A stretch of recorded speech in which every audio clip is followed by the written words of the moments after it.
everybody, I'm Jamie Davis, this is Let's Talk Sport. Here is my first video blog. Enjoy! First off, Andy Murray and Roger Federer yesterday in the Wimbledon men's final. Yet again, Andy Murray loses in a Grand Slam final. I promise I did not cry.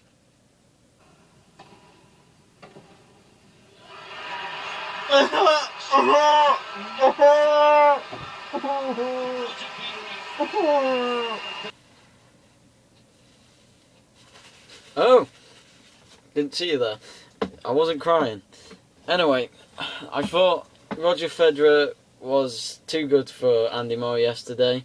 I think experience won it for Roger Federer. It was his 8th Wimbledon final and he has won 7 out of those 8 finals. And it's not just the way he played. I think it was just experience. And Andy Murray has never ever felt pressure like that ever before in tennis.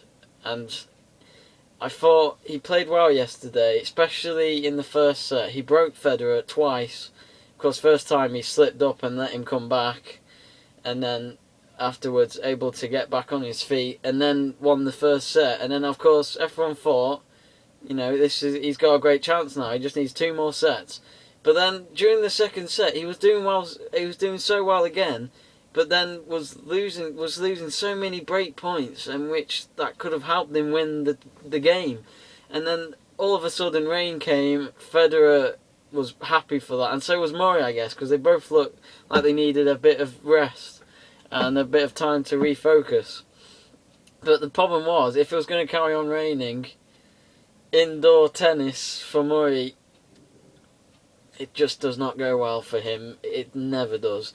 And Roger Federer is one of the best indoor tennis players in the world at the moment, and he just did not find anything wrong. Roger Federer was like that throughout the 2 weeks when he had an indoor tennis match. Just had no trouble, and it helped him beat Murray. And at the end of the day, Murray is the first British tennis player, in 74 years to make a Wimbledon final. And you know, Tim Henman couldn't do it, Craig Rosetsky couldn't do it, John Lloyd couldn't do it. There's so many tennis players from Britain that was close but never got to a final. And I think they should lay off him, because Murray had so much pressure yesterday, and he might win it in a few years' time. I mean, you know, may not ever win Wimbledon, but they still have a Grand Slams. Got the US Open, which is in September. He could have a good chance in that this time.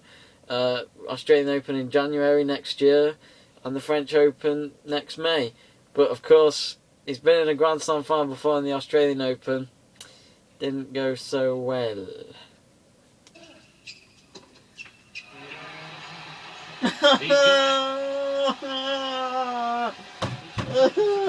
Djokovic, for the second time, is the Australian Open champion. To Formula One, and Mark Webber won the British Grand Prix yesterday. Now, is it me, or when he went to the podium, is it me, or did he have spring in his shoes when he celebrated?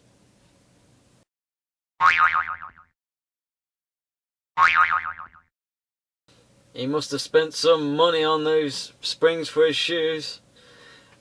Anyway, fair dues to Mark Webber. He did very well yesterday. He kept trying till the end, and he able to overtake Fernando Alonso in the last 2 laps. I'm surprised that after 9 Grand Prix, we've got Alonso leading after so much criticism throughout the season that the car's not good enough, even though his teammate Felipe Massa has been having a bad season. But in all fairness to Felipe Massa, he's going up the board, and he finished 4th yesterday, and he did really, really well, Felipe Massa. I think Fernando Alonso has got a very good chance of winning this championship. I mean, he has won it twice before. He's got the experience. Mark Webber is slowly coming up behind him in the championship after winning yesterday. Alonso will be frustrated with that, but he came second, so it wasn't that bad.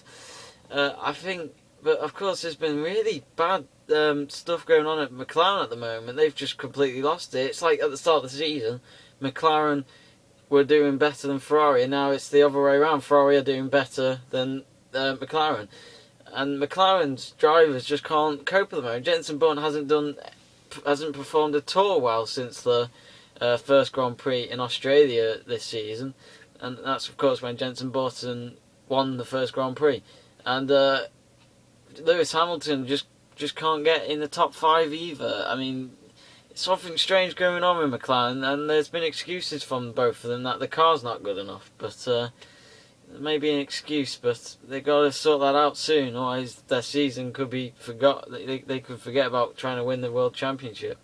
It's bad. And Sergio Perez was a bit angry yesterday after his collision with Pastor Maldonado. For all the drivers, it's not a racing incident. I mean, it's just the way that he's driving. I did this maneuver to Button, to Hülkenberg, and they both fight very hard, but they give the room. And with this driver, you cannot fight, you cannot do anything. It's just a very stupid driver. In all fairness, Pastor Maldonado, I think he's saying the truth. And the reason why is because the amount of times Pastor Maldonado this season has caused so many collisions with other teammates, not just Perez. He did it to Kobayashi, he's done it to Hamilton, and of course he did it to Perez in the Monte Carlo Grand Prix. It's like a Felipe Massa and Lewis Hamilton incident all over again from last season. But this time, of course, it's between Perez and Maldonado. We could be seeing more battles between them two later on this season, which isn't good. But at the moment, I'm sort of agreeing with Perez, not in a biased way, but as an unbiased way. And I think Perez deserves to get something out of that. And I thought Maldonado should have had more of the drive-through penalty. But what's done is done, and I think Perez just needs to get over it. A very stupid driver. You've already said that, Perez. Get on with your career and life. It's the only option you've got. We now come to the conclusion of my first video blog on the Let's Talk Sport Facebook page.